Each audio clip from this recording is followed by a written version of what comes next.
Imagine que tu naisses enchaîné dans une cellule, mais les chaînes ne sont pas à tes poignets, elles sont dans ton esprit. Il n'y a pas de barreaux, il n'y a pas de serrure, il n'y a que toi, tes pensées et la porte ouverte. Tu pourrais sortir quand tu le souhaites, mais tu ne le fais pas, parce qu'au lieu de bouger, tu attends, au lieu de décider, tu hésites, au lieu d'agir, tu rêves éveillé.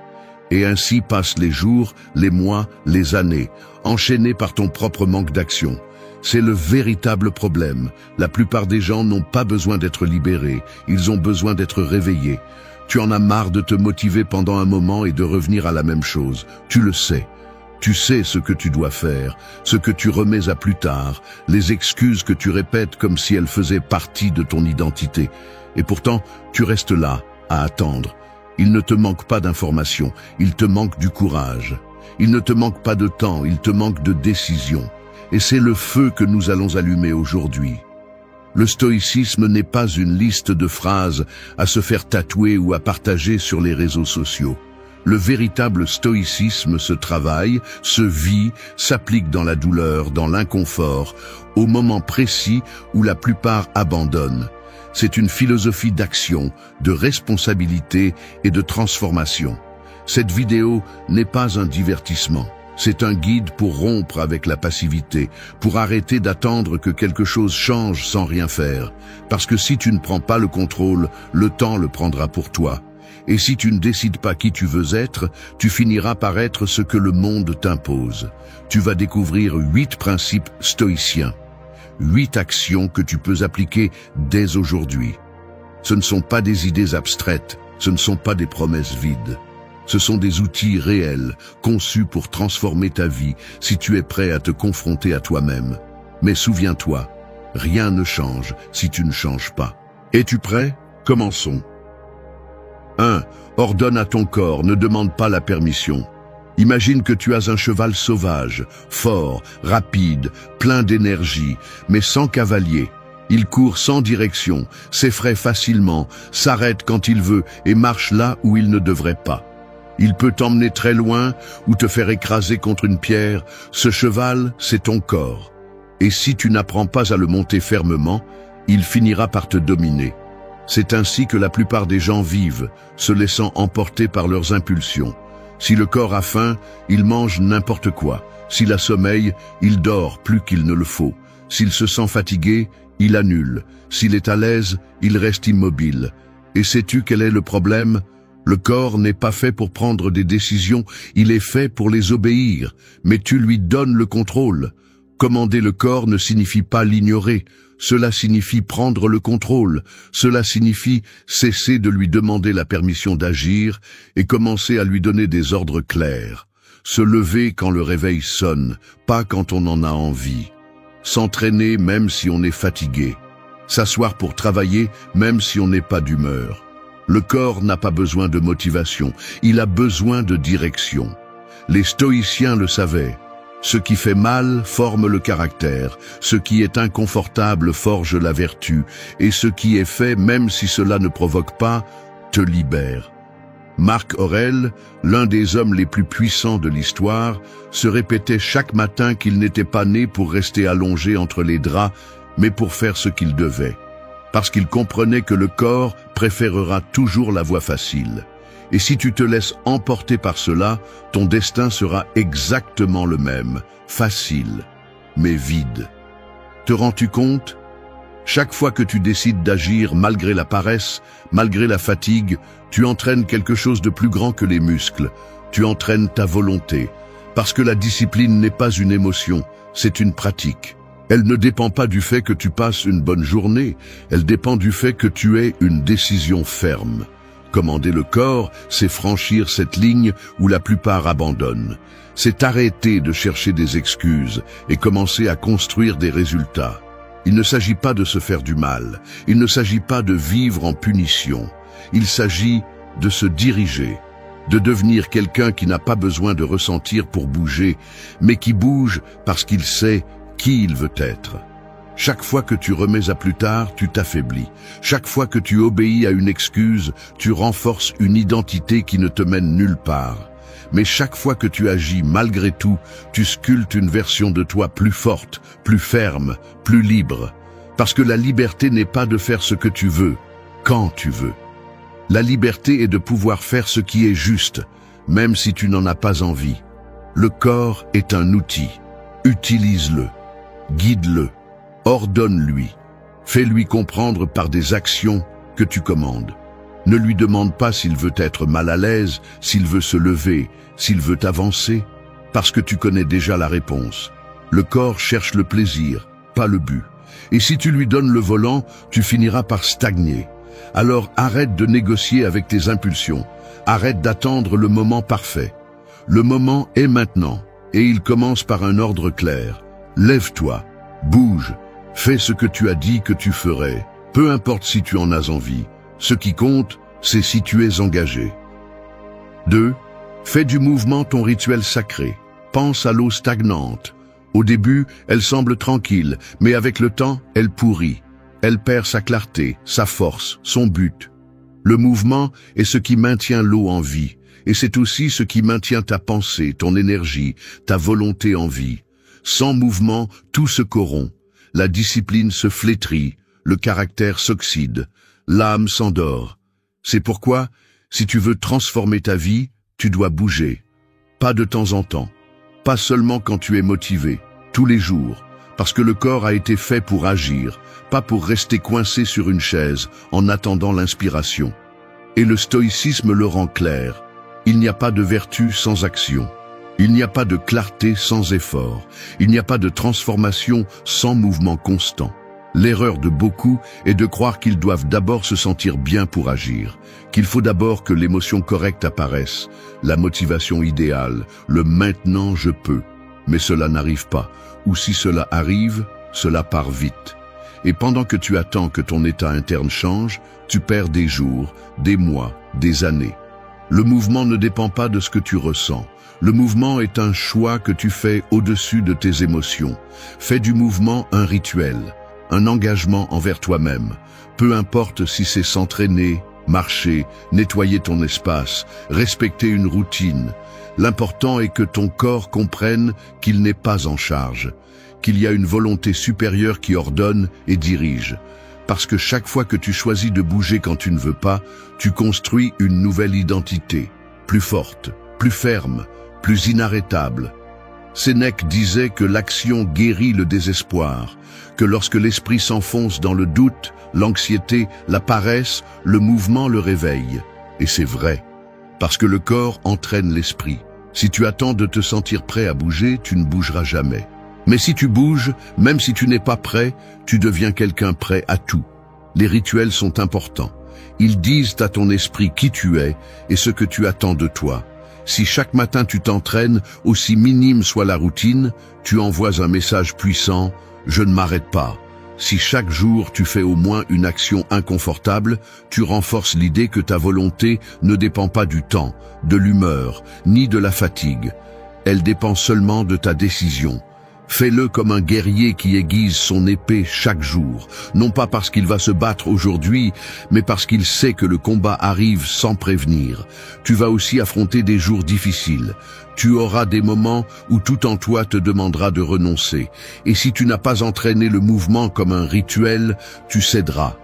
Il ne s'agit pas de faire plus, il s'agit de faire toujours, de garder le corps éveillé, de te rappeler chaque jour que tu es en vie, non pas parce que tu penses ou désires, mais parce que tu fais. Le stoïcisme n'est pas une idée, c'est une pratique, et on la pratique avec le corps en mouvement. Bouge, même si ça fait mal, même si tu n'as pas envie, même si tu as l'impression que ça ne sert à rien, parce que le simple fait de bouger t'éloigne déjà de la version de toi qui veut t'abandonner. Fais du mouvement ton rituel sacré. Parce que là où il y a du mouvement, il y a de la vie. Là où il y a de l'action, il y a du pouvoir. Et là où il y a de la discipline physique, il y a de la liberté mentale. 3. Fais taire le voleur silencieux de ta concentration.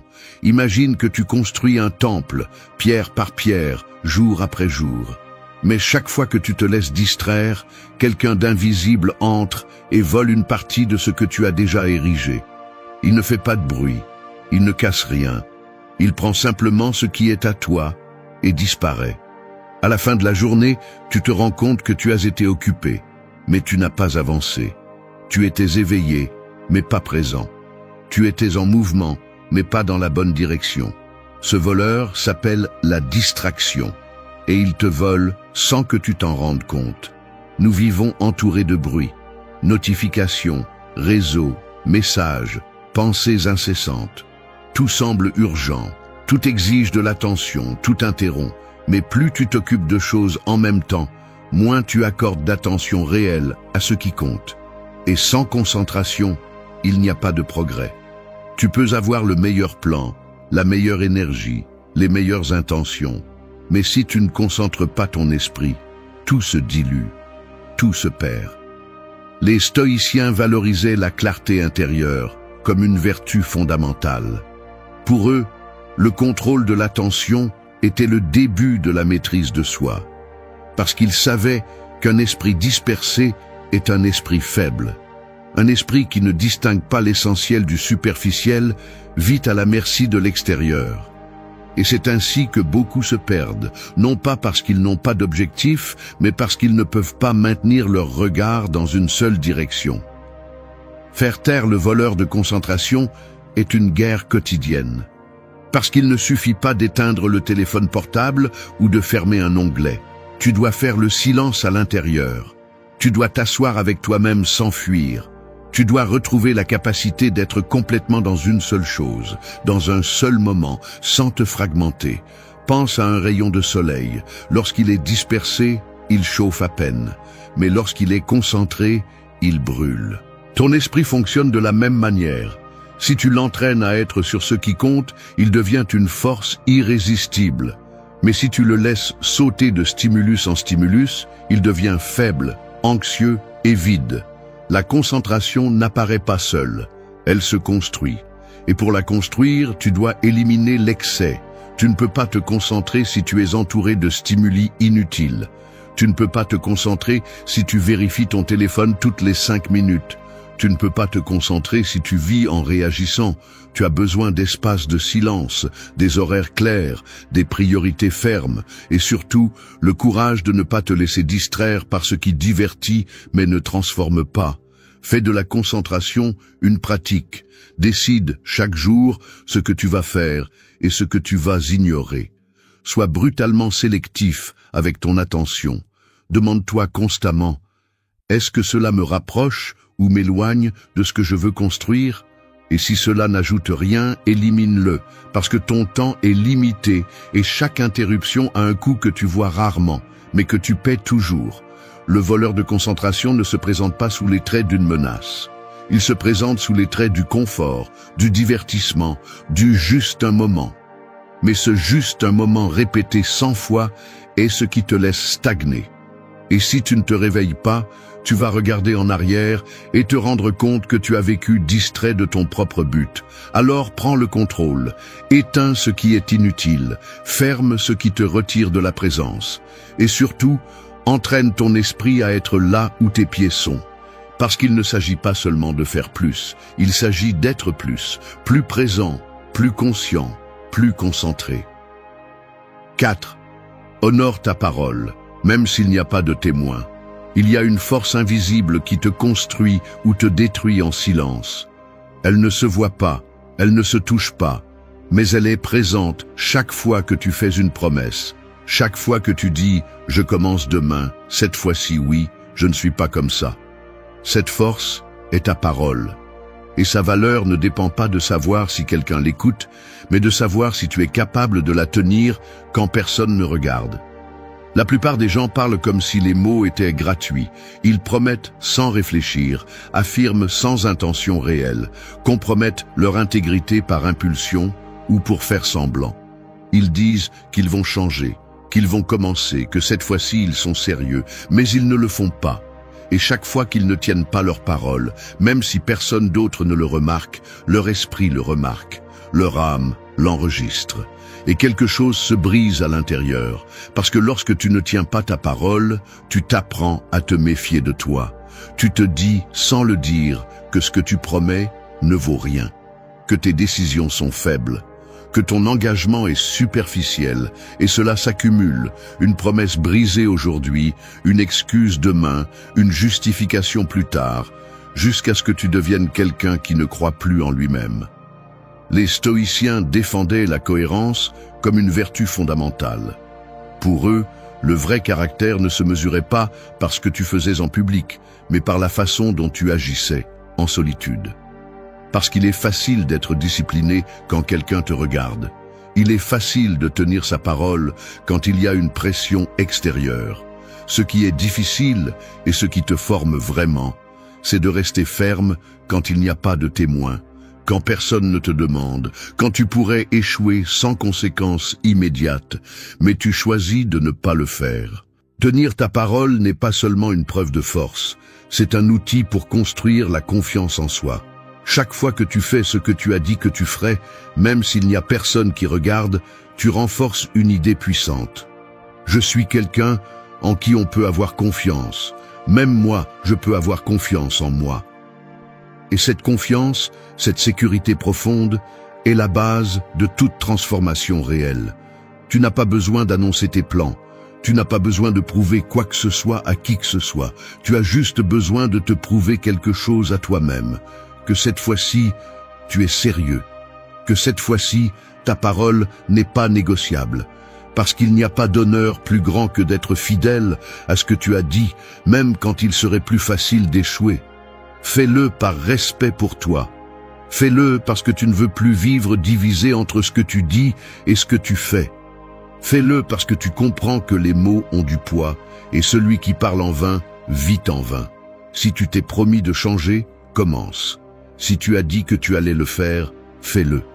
Et si tu échoues, que ce ne soit pas par faiblesse, mais pour avoir essayé jusqu'à la fin. Tu n'as pas besoin de témoins, tu n'as pas besoin d'applaudissements, tu as besoin d'intégrité. Et l'intégrité se forge dans l'obscurité, quand personne ne voit, mais toi, tu sais. Tu sais toujours. Tu sais quand tu tiens ta parole et quand tu fuis. Tu sais quand tu es fidèle à ta parole et quand tu inventes des excuses déguisées en raison. 5. Affronte le monstre que tu as toujours évité.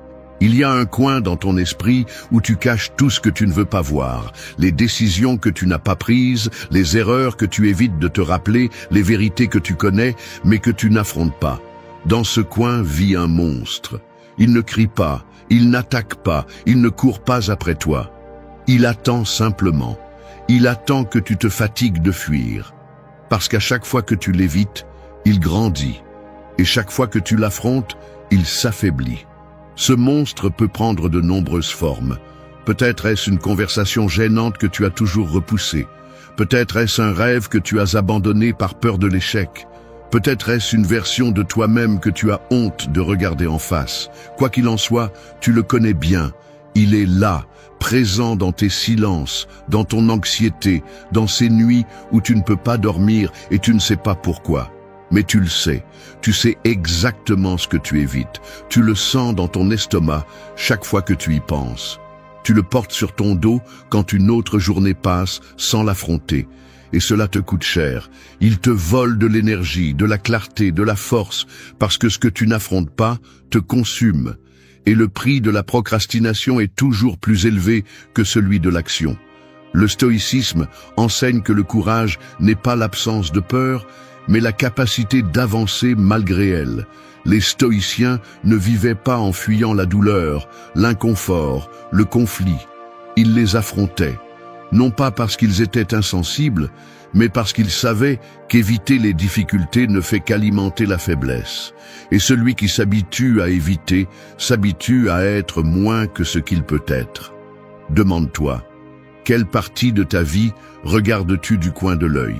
Quelle vérité nies-tu par confort? Quelle décision continues-tu à repousser parce que tu sais qu'elle va faire mal? C'est ça le monstre. Et il ne va pas disparaître. Il ne va pas se résoudre tout seul, il ne va pas attendre éternellement. À un moment donné, tu devras l'affronter. Et plus tu le repousseras, plus le coup sera dur. Tu n'as pas besoin de te sentir courageux. Tu as juste besoin d'en avoir assez de vivre à moitié. Parce que c'est ce que tu fais quand tu évites l'essentiel. Tu survis, mais tu ne vis pas. Tu bouges, mais tu n'avances pas. Tu t'occupes, mais tu ne grandis pas. Et cela te tue lentement, en silence, sans laisser de marques visibles, mais en laissant des blessures internes qui ne guérissent pas tant que tu continues à fuir. Alors, ça suffit. Regarde-le en face. Parle à qui tu dois parler. Prends la décision que tu as évitée. Reprends le chemin que tu as abandonné par peur. La vie ne va pas devenir plus facile, mais tu peux devenir plus fort. Et cette force s'acquiert en affrontant ce qui te fait le plus peur. Tu n'as pas besoin d'un plan parfait, juste d'un premier pas. Et la volonté de continuer à marcher, peu importe combien le sol tremble. Parce que ce qui se trouve de l'autre côté du monstre n'est pas seulement un soulagement. C'est la liberté, c'est le respect de soi, c'est le pouvoir. Et cela ne s'achète pas, cela se conquiert.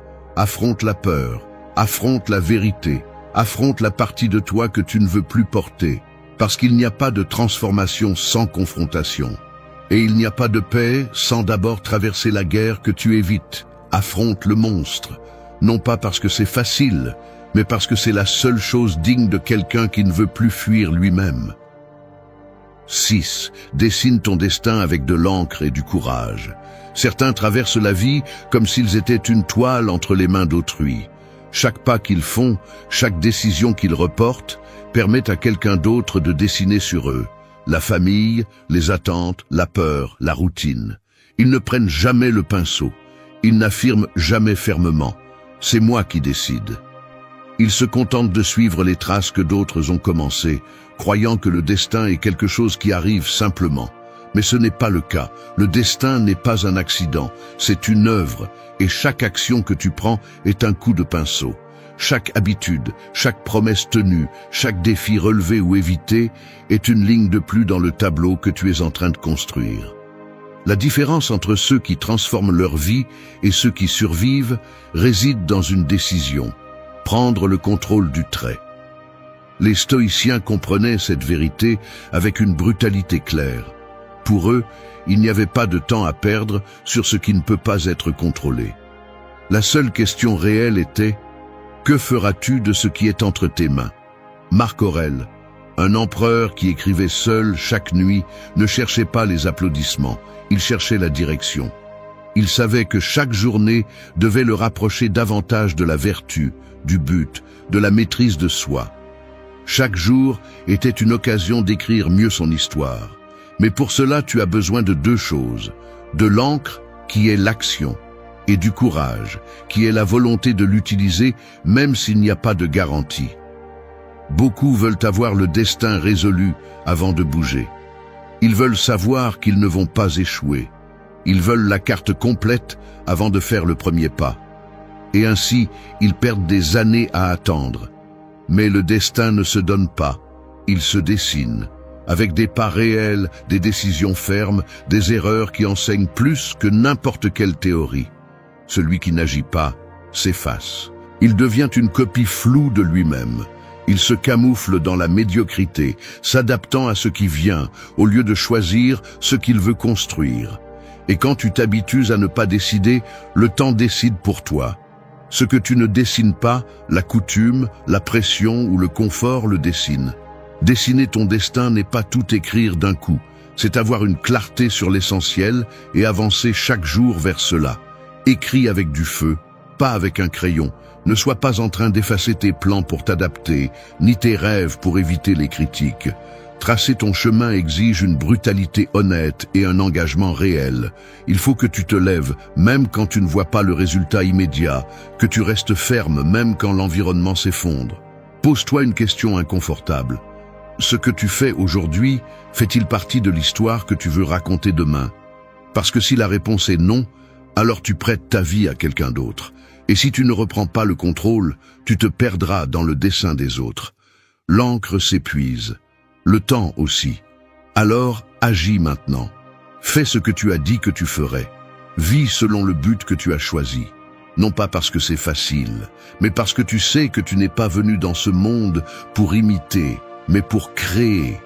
Le destin est une œuvre qui se construit avec du courage. Et chaque fois que tu choisis d'agir avec intention, tu laisses une marque que personne ne peut effacer. Alors prends le pinceau, Fais-le avec décision, fais-le avec force, fais-le avec la clarté de celui qui n'est plus prêt à vivre une histoire écrite par la peur. 7. Cherche l'inconfort comme celui qui cherche la force. Le guerrier ne se forge pas dans le calme, il se forge dans le froid, dans le poids, dans la résistance. Il ne se renforce pas en évitant la douleur, mais en l'affrontant jusqu'à en faire partie du processus. Il en va de même pour toi. Si tu continues à chercher le confort, tu resteras faible. Parce que le confort ne t'entraîne pas, il t'endort. Il ne te prépare pas, il te met à l'aise. Et plus tu le poursuis, moins tu as la capacité de résister à la vie réelle. Tout ce qui vaut, coûte. Tout ce qui transforme, dérange. La discipline fait mal. La vérité brûle. La croissance est inconfortable parce qu'elle te déracine de ce que tu connais et te pousse vers ce que tu ne maîtrises pas encore. Et c'est pourquoi beaucoup n'avancent pas. Parce qu'ils confondent le malaise avec un signal qu'ils doivent s'arrêter. Mais c'est tout le contraire. Cet inconfort que tu ressens lorsque tu te pousses, lorsque tu brises tes excuses, lorsque tu affrontes ce que tu craignais, c'est le signe que tu es sur la bonne voie. Le stoïcisme ne romantise pas la souffrance, mais ne l'évite pas non plus. Il le respecte, il l'accepte comme une partie inévitable de la vie. Épictète l'a vécu dans sa propre chair. Il a été esclave, a perdu tout ce qu'il avait, et pourtant il a écrit que la liberté ne dépend pas de ce qui t'arrive, mais de comment tu réponds. L'inconfort ne l'a pas détruit, il l'a défini, il l'a transformé en quelqu'un d'invincible, parce qu'il n'avait plus besoin de conditions parfaites pour agir. Il avait juste besoin de volonté. Et toi, quand a été la dernière fois que tu as fait quelque chose de difficile volontairement ? Quand as-tu choisi le chemin inconfortable, non pas parce que tu n'avais pas d'autre choix, mais parce que tu savais que c'est là que se trouvait la croissance? Nous vivons à une époque où tout est conçu pour être facile, rapide, accessible. Mais cette facilité constante a un coût. La faiblesse mentale, la fragilité émotionnelle, l'incapacité de maintenir un effort soutenu. Si tu n'entraînes pas ton esprit et ton corps dans l'inconfort, le moindre petit obstacle te brise. La moindre critique te blesse. Le moindre échec t'arrête. Mais si tu fais de l'inconfort ton terrain d'entraînement, rien ne te brise facilement. Parce que tu as déjà été là avant. Parce que tu as affronté la douleur volontairement. Et cela t'a donné du pouvoir. Cherche l'inconfort comme celui qui cherche la force. Tu n'as pas besoin de transformer ta vie en punition, mais tu as besoin d'inclure quotidiennement quelque chose qui te sort de la facilité. Te réveiller plus tôt, t'entraîner plus dur, laisser ton téléphone de côté, travailler sans distraction, dire non à ce que tu sais qui t'affaiblit, de petites décisions qui te durcissent, qui te rendent plus solide, plus résistant. Et le plus important, apprends à ne pas fuir quand l'inconfort apparaît sans prévenir, parce que tu ne le choisis pas toujours. Parfois, la vie l'impose. Et si tu as l'habitude de l'éviter, il va t'écraser. Mais si tu es entraîné, si tu as déjà vécu avec le malaise, tu resteras debout. Tu répondras avec du caractère, pas avec des plaintes. Tu prendras le contrôle. Tu ne chercheras pas des coupables. L'inconfort révèle qui tu es. Il montre tes limites, tes peurs, tes véritables forces. Mais c'est aussi le terrain où tu peux te reconstruire, où tu peux transformer chaque échec en apprentissage, chaque chute en élan, chaque jour difficile en une leçon. Ne cherche pas une vie confortable, cherche une vie avec un but. Et si ce but t'exige de passer par la douleur, par le doute, par la résistance, bienvenue. Parce que la force que tu désires ne se trouve pas dans le plaisir. Elle se trouve dans ce que tu es prêt à supporter. 8. Tue une excuse avant qu'elle ne tue ton rêve. Les excuses n'apparaissent pas comme des monstres. Elles ne crient pas, elles ne frappent pas à la porte. Elles rampent lentement, déguisées en logique. Ce n'est pas le moment. Je suis fatigué. Je n'ai pas ce qu'il faut. Elles se déguisent en justification, en bon sens, en prudence.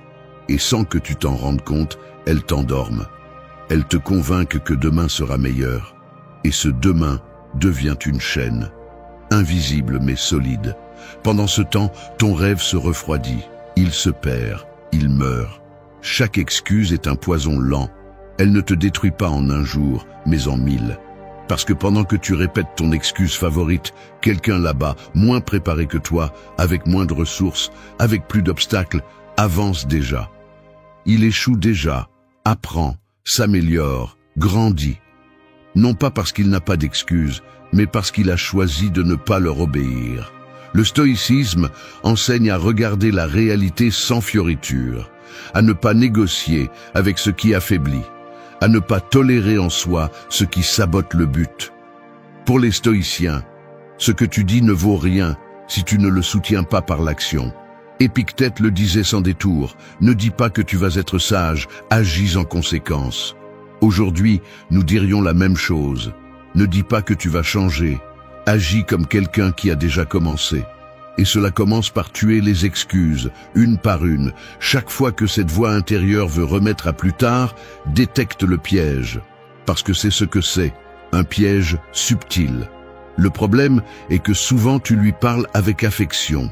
Tu la crois. Tu la répètes comme si c'était une vérité absolue. Et plus tu la répètes, plus tu t'identifies à elle. Elle devient une partie de toi. Et un jour, tu te définis par tes excuses plutôt que par tes actions. La seule façon de briser ce cycle est avec une brutalité honnête. Tu dois arrêter de négocier avec ce que tu sais qui te retient. Tu dois reconnaître tes excuses, sans les déguiser en raison. Tu dois te dire la vérité, même si ça fait mal. Ce n'est pas que je ne peux pas, c'est que je ne veux pas assez. Ce n'est pas que je n'ai pas le temps, c'est que je préfère le confort. Ce n'est pas que je ne sais pas comment, c'est que je n'ai pas voulu commencer. Et il ne s'agit pas de te punir. Il s'agit de te libérer. Parce que derrière chaque excuse que tu tues, tu récupères de l'énergie. Tu récupères de la clarté. Tu récupères du pouvoir. Chaque jour où tu agis malgré les excuses, tu deviens quelqu'un de plus dangereux, de plus déterminé, de plus capable. Non pas parce que la vie est plus facile, mais parce que tu as décidé de ne plus faire partie du problème. Les excuses ne sont pas toutes éliminées en une fois, mais elles sont affrontées une à une. Quand tu te lèves sans laisser de place aux 5 minutes de plus. Quand tu t'entraînes même si tu es fatigué.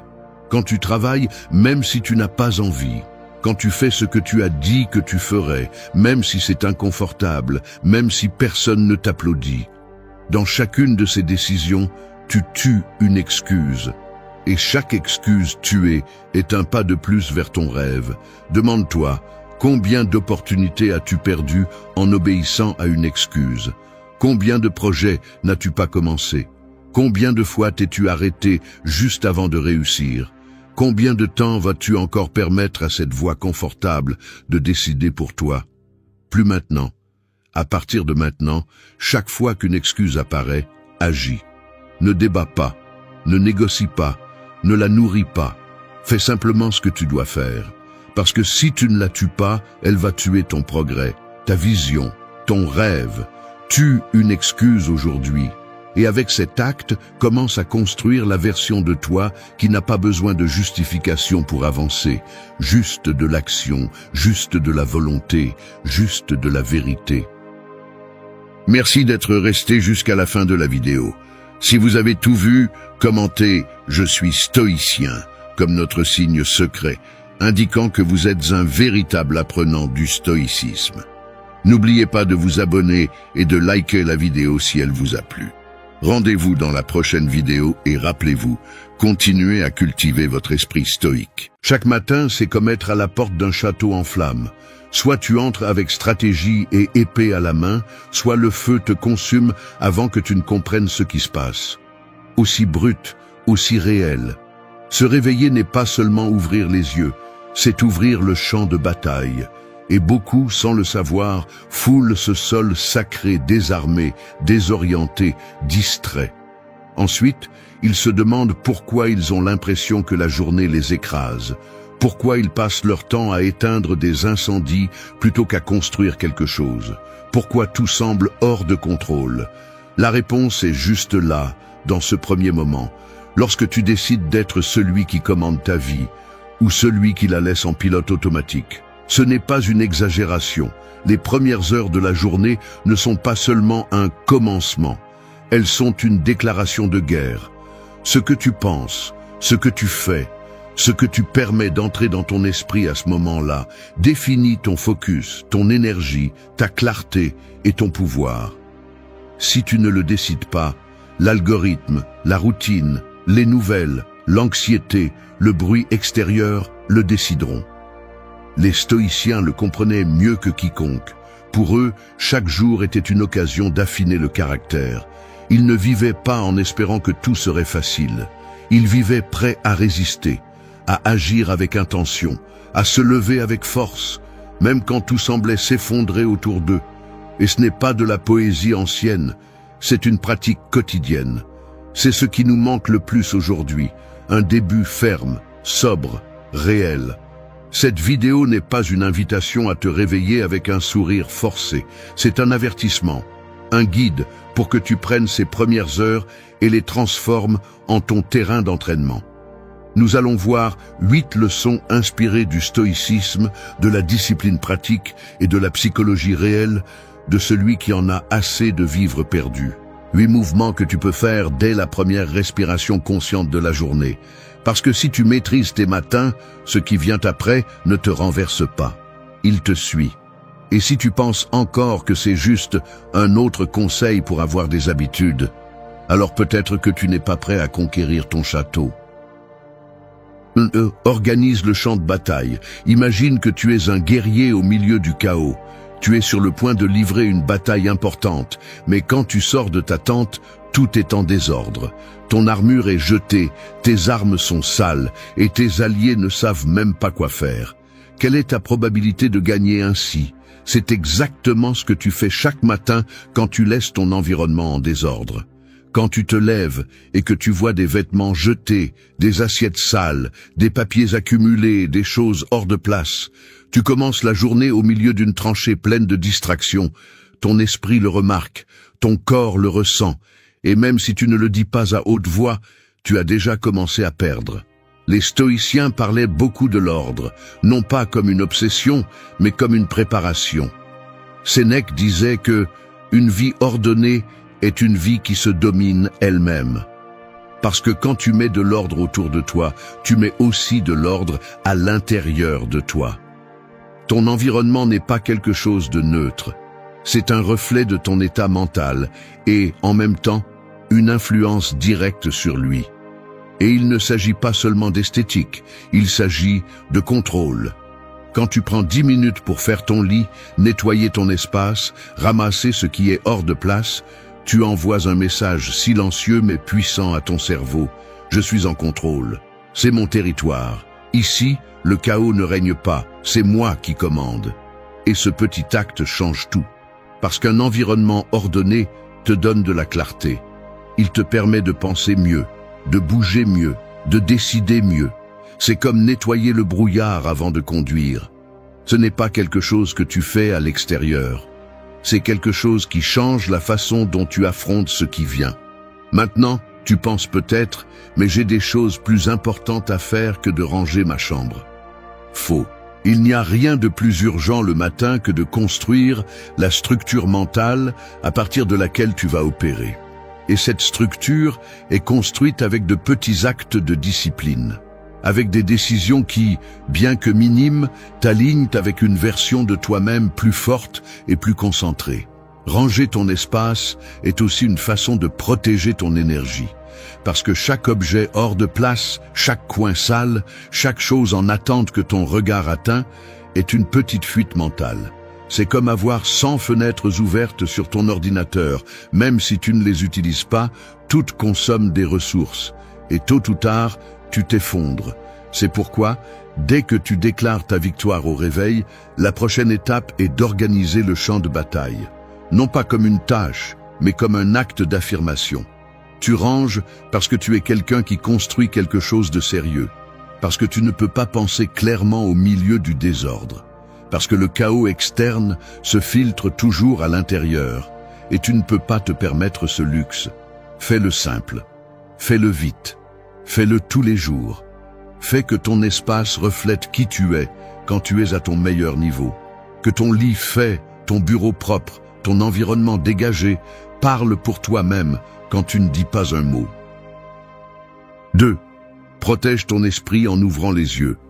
Ton esprit, au réveil, est comme une forteresse aux portes ouvertes. Il n'y a pas encore de gardes en position. Il n'y a pas de filtre, pas de défense. Tout ce qui entre à ce moment s'installe profondément, sans résistance. C'est pourquoi la première chose que tu laisses entrer définit l'état mental avec lequel tu vas fonctionner le reste de la journée. Et la plupart des gens, dès qu'ils ouvrent les yeux, laissent l'ennemi entrer sans frapper à la porte. Notifications, réseaux sociaux, messages, courriers, actualités, bruit, informations qu'ils n'ont pas choisies, qui ne les construisent pas, qui ne servent qu'à une chose, affaiblir l'esprit dès la première minute. Et qu'espères-tu ensuite? Clarté, concentration, tranquillité? Il est impossible d'avoir un esprit fort lorsque tu le nourris de déchets dès le réveil. C'est comme prétendre construire un temple sur un terrain contaminé. Les stoïciens étaient impitoyables à ce sujet, non pas parce qu'ils vivaient dans un silence absolu, mais parce qu'ils savaient que l'esprit est sacré, et ce que tu permets d'entrer en lui le transforme. Épictète le disait clairement, ce ne sont pas les choses qui nous perturbent, mais les opinions que nous avons sur elles. Mais comment vas-tu avoir de bonnes opinions, de bons jugements, si la première chose que tu consommes est la confusion du monde? C'est pourquoi ce point est clair. Protège ton esprit en ouvrant les yeux. Sois intentionnel, sois jaloux, sois radical, si nécessaire. Parce que ce qui se passe dans ces premières minutes après le réveil se multiplie pendant la journée. Si tu entres en pilote automatique, tu es rempli d'anxiété, de comparaison, d'urgence. Mais si tu entres avec conscience, avec contrôle, avec pleine attention, ton esprit devient un outil, pas un piège. Fais-en une habitude inébranlable. Ne regarde pas ton téléphone dans les premières minutes de la journée, ni par habitude, ni par impulsion. Ne te connecte pas au monde avant de t'être connecté à toi-même. Fais une pause, respire, observe ton environnement, écoute le silence, sens-toi présent, rappelle-toi ce que tu fais ici. Tu n'as pas besoin de méditer comme un moine, ni d'avoir une routine d'1 heure. Il suffit de protéger l'espace mental. Quelques minutes de réflexion, d'écriture, de gratitude suffisent, ou simplement d'être, en silence, en conscience, en contrôle. Parce que dans ce petit espace, quand personne d'autre n'est encore entré, c'est là que tu peux choisir la direction que ton esprit va prendre. Le problème n'est pas le monde. Le problème est que tu ouvres la porte trop tôt. Tu t'exposes avant d'être prêt. Tu commences à courir sans t'être échauffé. C'est ce qui te brise. Non pas la journée, mais comment tu y arrives. Protéger ton esprit est un acte de respect envers toi-même. C'est déclarer que ton attention a de la valeur, que tes pensées ne sont pas aux enchères, que ta paix n'est pas négociable. C'est comprendre que tu ne peux pas changer le monde depuis la confusion, mais que tu peux y faire face depuis la clarté. Fais-en une loi interne. Personne n'entre dans ton esprit avant toi, ni le bruit, ni les réseaux, ni les problèmes, ni le passé. Rien, toi d'abord, ta voix, ton intention, ta vision. 3. Donne vie à ton corps de l'intérieur. Se réveiller est comme allumer un feu de camp au milieu du froid. Une simple étincelle ne suffit pas. Tu as besoin de carburant. Si tu ne nourris pas le feu, si tu n'en prends pas soin dès le début, il s'éteint rapidement. Et quand le froid du monde arrive, car il arrive toujours, il te trouve faible, tremblant, sans force pour répondre. C'est ainsi que fonctionne ton corps chaque matin. Tu as dormi, oui, mais cela ne signifie pas que tu es prêt. Le feu intérieur est bas, ton système est lent. Tu es déshydraté, enflammé, portant des toxines qui se sont accumulées pendant ton sommeil. Et si tu ne fais rien à ce sujet, cet état t'accompagne tout au long de la journée. Peu importe combien de tâches tu as, combien tu veux performer, si tu n'allumes pas le feu, tu te déplaces avec l'énergie d'une bougie sur le point de s'éteindre. La première chose qui entre dans ton corps chaque matin devrait être le respect, de l'eau propre, de l'oxygène profond, un mouvement conscient.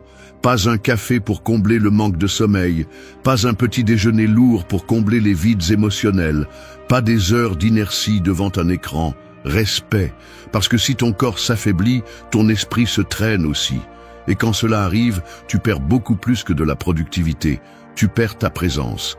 S'hydrater au réveil n'est pas une recommandation de magazine de santé, c'est une stratégie biologique. Tu es fait d'eau, ton sang, tes organes, ton cerveau.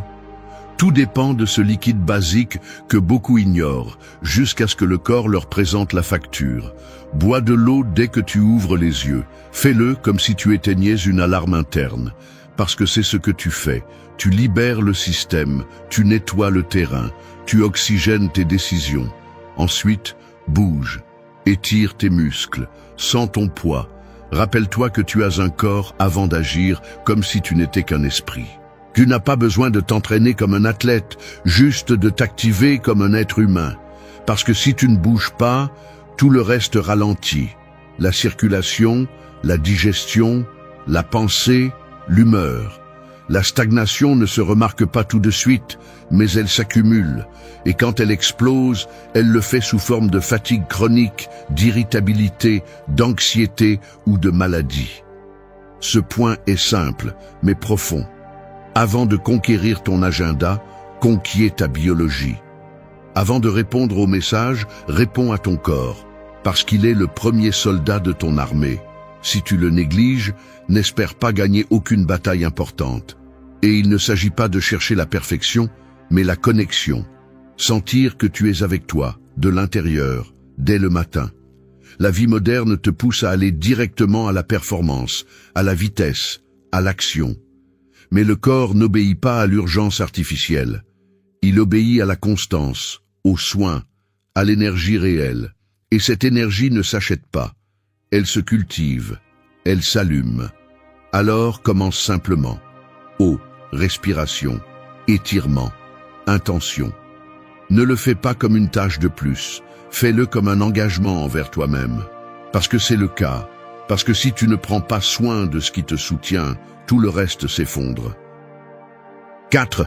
Réveillez-vous avec le soleil, pas avec des écrans. Se réveiller, c'est comme ouvrir une fenêtre après une tempête. Dehors, le monde respire à nouveau. Il y a du silence, une lumière douce, un moment de pause avant le bruit, avant le mouvement, avant que tout n'explose à nouveau. Cet instant, cet espace délicat et puissant est à vous. Et beaucoup le donnent sans même s'en rendre compte. Parce qu'à peine ils ouvrent les yeux, la première chose qu'ils cherchent n'est pas la lumière du soleil. C'est la lumière d'un écran, et c'est une erreur brutale. L'écran n'est pas seulement un objet, c'est une porte. Une porte qui relie votre esprit à des milliers de voix, d'images, d'attentes, de problèmes et d'urgences, qui ne sont même pas les vôtres. Vous entrez dans un monde que vous ne contrôlez pas avant même d'avoir contrôlé le vôtre. Et cela vous brise de l'intérieur. Lentement, sans que vous vous en rendiez compte, il vous emporte. Il vous fait commencer la journée avec de l'anxiété, de la comparaison, de la distraction. Le soleil, en revanche, ne demande rien de vous. Il ne vous pousse pas. Il ne vous demande pas de résultat. Il est juste là, vous donnant une lumière réelle, une énergie réelle, un rythme naturel. Votre corps, votre cerveau, vos hormones, tout est conçu pour s'aligner avec lui. Pas avec un téléphone, pas avec un réseau social, pas avec une nouvelle que vous ne pouvez pas changer. Les stoïciens n'avaient pas de technologie, mais ils avaient quelque chose de mieux, la conscience du temps. Ils savaient que les premières heures de la journée étaient sacrées, non pas parce qu'elles étaient mystiques, mais parce qu'elles étaient propres, vides de pollution mentale, vides de bruit. Elles étaient un terrain fertile, et ils en profitaient pour penser clairement, bouger avec un but, décider avec force. Aujourd'hui, ce terrain existe à peine, parce que nous l'envahissons nous-mêmes avec un seul geste, déverrouiller l'écran. Se réveiller avec le soleil n'est pas une idée romantique, c'est un acte de rébellion. C'est dire au monde, d'abord moi, d'abord mon esprit, d'abord mon énergie. C'est revenir à l'essentiel, à ce qui ne dépend pas de la connexion, de la batterie ou du signal. C'est regarder dehors avant de regarder à l'intérieur d'un écran. C'est respirer, sentir, bouger, observer. Se connecter à l'environnement réel avant de laisser le numérique dicter votre état émotionnel. Et il ne s'agit pas de diaboliser la technologie, il s'agit de la remettre à sa place, parce que le problème n'est pas l'appareil, c'est le moment où vous l'utilisez. Le prix que vous payez pour commencer la journée connectée au bruit est votre concentration, votre présence, votre clarté, et vous le payez tous les jours. Faites un pacte avec vous-même. Pendant les premières minutes de la journée, l'écran n'entre pas dans votre monde, ni pour vérifier les messages, ni pour lire les nouvelles, pas même pour vous distraire. Au réveil, la première chose qui entre dans votre esprit doit être réelle. Lumière réelle, air réel, mouvement réel, parce que c'est la base d'un esprit solide et d'une journée bien construite. Levez-vous, ouvrez une fenêtre, laissez entrer le soleil, marchez un peu, respirez profondément.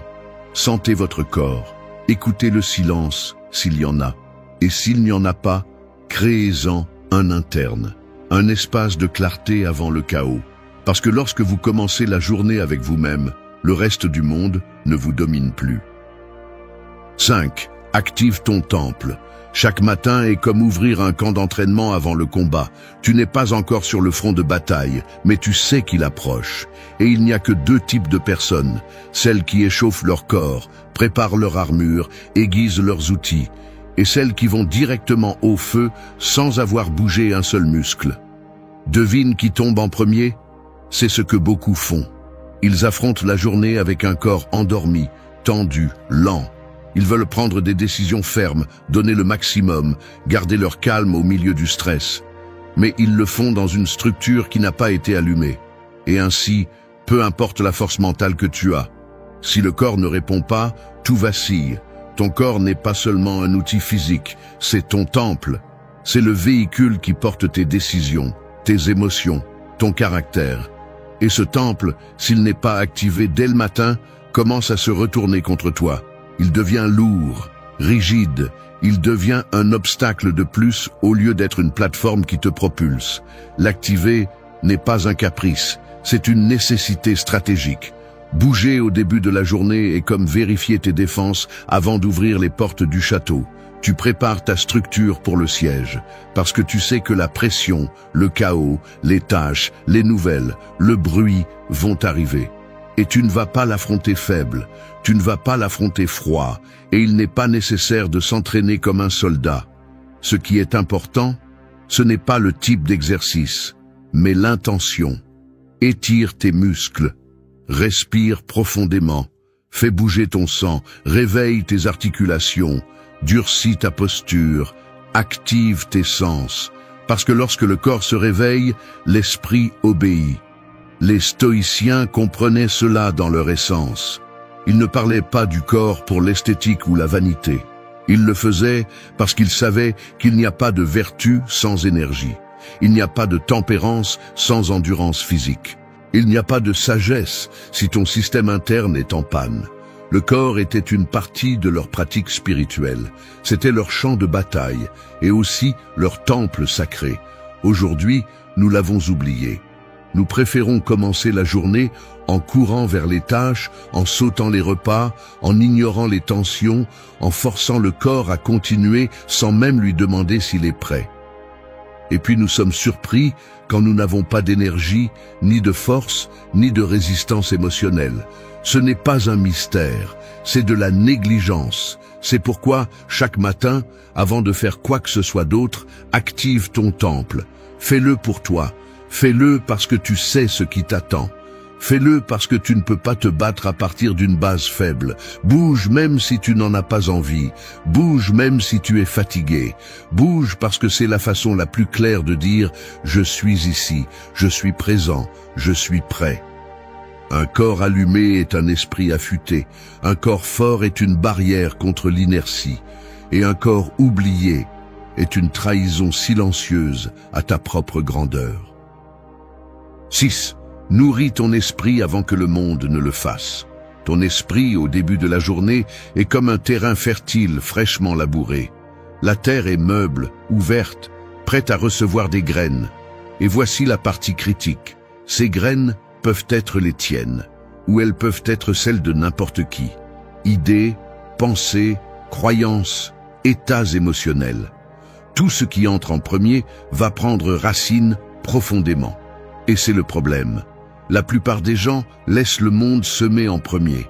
Avant même d'avoir formé une seule idée propre, ils sont déjà en train de lire des titres de journaux, de consulter des réseaux sociaux, d'écouter les opinions des autres. Et ce n'est pas seulement de l'information qu'ils absorbent, c'est une direction. Ils cèdent le contrôle de leur concentration, de leur énergie, de leur narration interne. Ils disent au monde, « Dis-moi ce que je dois penser, ce que je dois ressentir, comment je dois commencer la journée. » C'est se rendre avant de commencer. Ton esprit n'est pas une rue ouverte pour que n'importe qui puisse y marcher. C'est un espace sacré.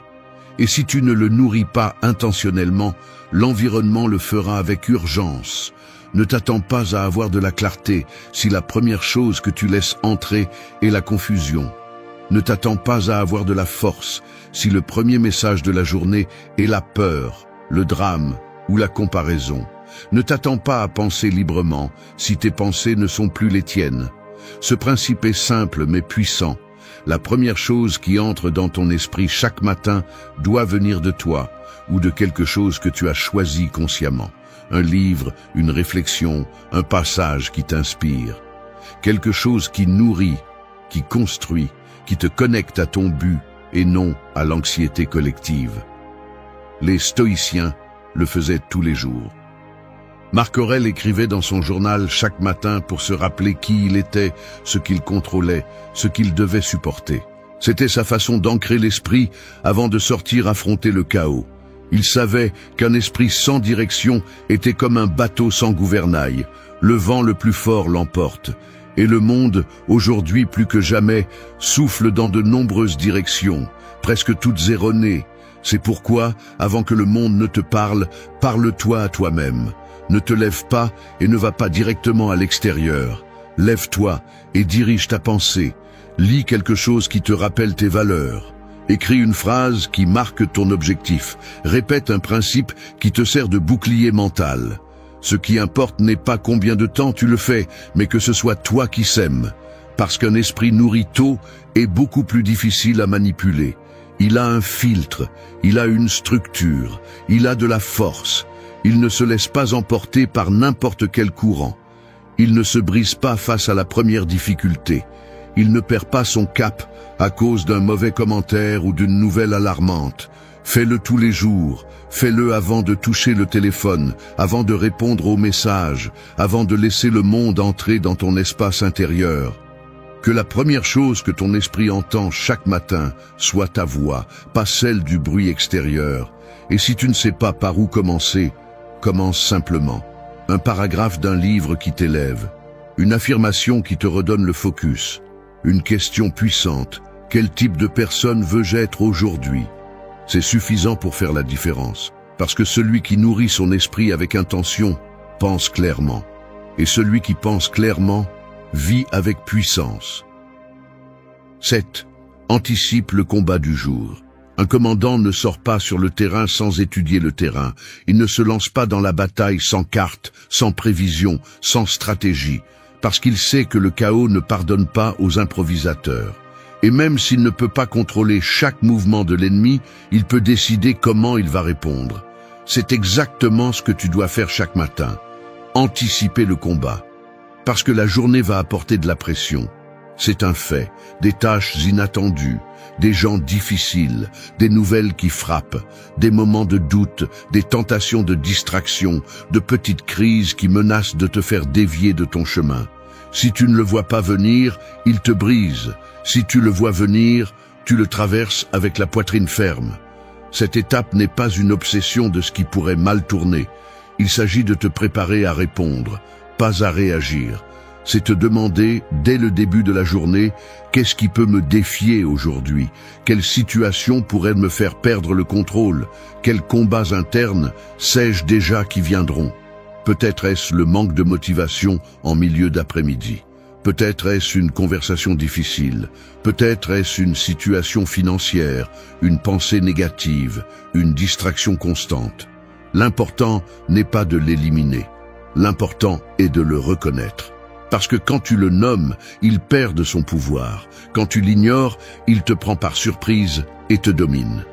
Les stoïciens ne cherchaient pas à avoir des jours parfaits.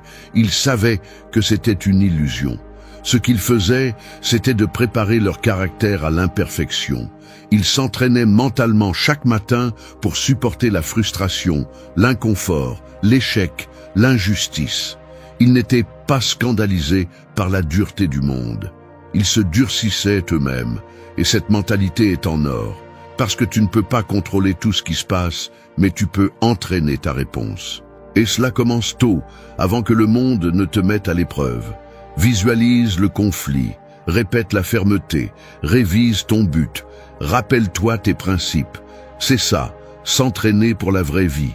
Fais-le sans drame, mais avec sérieux. Ferme les yeux un instant et dis « Aujourd'hui, je pourrais rencontrer de la frustration, des retards, des gens qui n'agissent pas comme je l'espérerais. Et pourtant, je continuerai à agir avec tempérance, avec clarté, avec force. » Fais-le bref, mais profond. Parce que tu n'as pas besoin de réciter des discours, tu as besoin d'être prêt. Demande-toi aussi, qu'est-ce que j'ai besoin de protéger aujourd'hui? Ton focus? Ton énergie? Ta tranquillité d'esprit? Si tu ne le sais pas, tu le perdras dès que quelqu'un viendra te le prendre. Et ils te le prendront. Non pas par méchanceté, mais parce que personne ne va prendre soin de ton esprit pour toi. C'est ta responsabilité.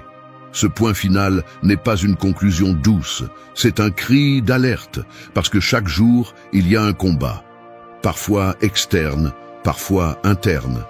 Mais il y a toujours quelque chose qui met ton caractère à l'épreuve. Et si tu n'es pas mentalement préparé à résister, tu vas perdre de petites batailles qui s'accumulent. Jusqu'à ce qu'un jour, sans savoir comment, tu te rends compte que tu vis sur la défensive. Anticiper le combat est ce qui sépare ceux qui survivent à la journée de ceux qui la conquièrent. Alors avant de sortir, avant d'agir, avant de courir, arrête-toi un instant et regarde-le en face. Demande-toi, suis-je prêt pour le pire sans perdre le meilleur de moi? Parce que c'est la vraie victoire, ne pas éviter le chaos, mais le traverser sans perdre ton centre. 8. Déclare la victoire au réveil. Se réveiller est comme sortir d'une grotte sombre après une longue nuit de bataille. Tu es désarmé, vulnérable, confus. Pendant ces premières respirations, le corps ne sait pas encore s'il doit rester au repos ou se lever.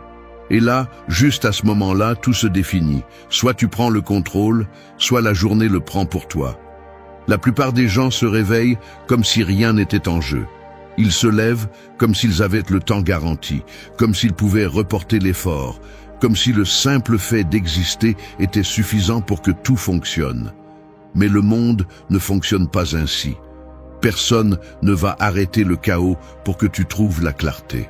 Personne ne va te donner la permission de prendre le contrôle. Si tu ne le prends pas, quelqu'un d'autre le fera.